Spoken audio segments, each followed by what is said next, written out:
McDonald's में जाके आप क्या खाना पसंद करते हैं? बर्गर, फ्राइज या हैप्पी मील्स? मैकडॉनल्ड्स एक ऐसी जगह है जहां हर एक इंसान कभी न कभी तो गया ही होगा। हर दिन करीब 65 मिलियन से अधिक लोग मैकडॉनल्ड्स में खाते हैं। 100 मिलियन से अधिक बर्गर एक दिन में ये कंपनी कस्टमर्स को सर्व करती है।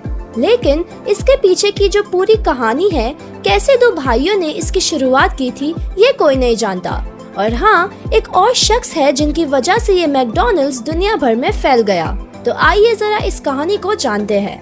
ये कहानी शुरू होती है साल 1940 में, जहाँ दो भाई जिनका नाम रिचर्ड और मॉरिस था, इन्होंने अपना एक छोटा सा रेस्टोरेंट कैलिफोर्निया में खोला था, जहाँ ये हॉट डॉग्स बेचते थे। इन्होंने सालों तक ये काम किया, लेकिन कभी सफल नहीं हो पाए क्योंकि इनकी ज्यादा बिक्री नहीं होती थी। उसके बाद इन्होंने अपने प्लान्स और स्ट्रैटेजी को बदला और हॉट डॉग्स की जगह हैमबर्गर्स और फ्राइज देना शुरू कर दिया।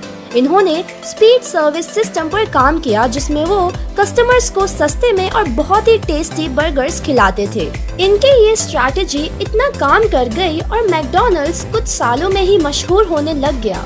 लोग लाइन में खड़े होते थे इनके बर्गर्स खाने के लिए। ये रेस्टोरेंट टाइम के साथ बहुत ही पॉपुलर होने लग गया था और ये देखकर क्रॉक नाम के एक सेल्समैन इनके साथ जुड़ गए। क्रॉक का जो बचपन था वो बहुत ही गरीबी में गुजरा था। उनके पिता कुछ अच्छा नहीं कमाते थे और उनको खाना भी बहुत ही नसीब से मिल पाता था।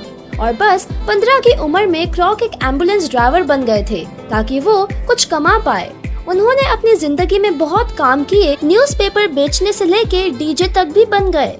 बहुत काम करने के बाद क्रॉक एक मिल्क शेक मिक्सर बेचने वाले सेल्समैन बने। वो अलग अलग जगह जाकर मिक्सर बेचते थे।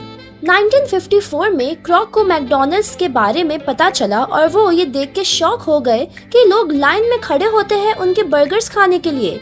इन्होंने ऐसा पहले कभी कोई रेस्टोरेंट में नहीं देखा था। क्रॉक के दिमाग में उस समय बहुत कुछ चलने लगा और वो मैकडॉनल्ड्स ब्रदर्स के पास चले गए मैकडॉनल्ड्स की फ्रेंचाइजी लेने। दोनों भाइयों के साथ क्रॉक ने एग्रीमेंट करके नेशनल और इंटरनेशनल लेवल पर फ्रेंचाइजी के अधिकार ले लिए। उनके पास ये ऑप्शन था कि वो मैकडॉनल्ड्स का नाम बदल के कुछ और रख सकते थे, लेकिन उन्होंने उसका नाम मैकडॉनल्ड्स ही रहने दिया। और यहाँ से उनकी किस्मत जो खुली है वो आपके सामने ही है। 1958 तक के उन्होंने 100 मिलियन बर्गर्स बेचने का रिकॉर्ड बना लिया था और इसके बाद तो क्रॉक ने 18 करोड़ रुपए दोनों भाइयों को देके पूरा मैकडॉनल्ड्स ही खरीद लिया। उनका ये सपना था कि वो मैकडॉनल्ड्स को पूरी दुनिया में फैला दे। क्रॉक ने 10 सालों में 700 आउटलेट्स खोल दिए। 1962 में पहली बार कस्टमर्स के बैठने की खाने की सुविधा भी निकाली। 1964 में मैकडॉनल्ड्स कंपनी को शेयर मार्केट में उतारा गया। आज के तारीख में मैकडॉनल्ड्स 100 से ज्यादा कंट्रीज में अपनी सर्विसेज, अपने बर्गर्स, फ्राइज बेच रहा है। एक दिन में 70 लाख लोग रोज आते हैं इनके बर्गर और फ्राइज खाने। इनका साल का टर्नओवर इस $23 बिलियन तक जाता है। क्या आपको पता है भारत में सबसे पहला मैकडॉनल्ड 13 अक्टूबर 1996 में न्यू दिल्ली में खुला था।